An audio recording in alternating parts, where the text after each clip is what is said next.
ఒక గ్రామంలో చిన్ని అనే తెలివైన చిన్న అమ్మాయి నివసించింది. ఆమెకు పరిగెత్తడం, దూకడం మరియు అన్వేషించడం చాలా ఇష్టం. ఒకరోజు మార్కెట్ గుండా నడుస్తున్నప్పుడు ఆమె ఒక దుకాణంలో మెరిసే బూట్లు చూసింది.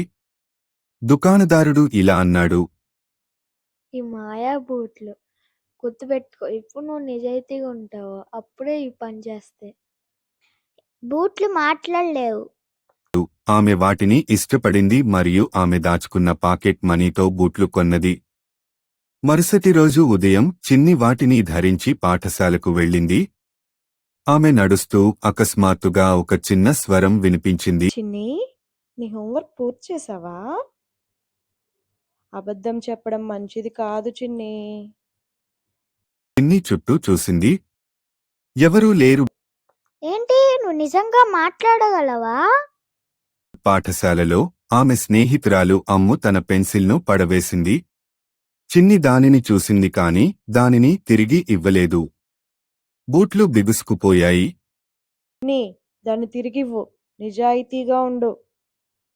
ఆమె దానిని తిరిగి ఇచ్చింది.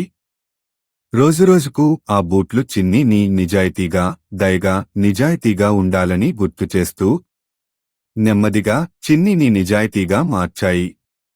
ఒకరోజు బూట్లు ఇలా అన్నాయి, నా మ్యాజిక్ అంతా నీ నిజాయితీలోనే ఉంది. నీకు ఇక నా అవసరం లేదు.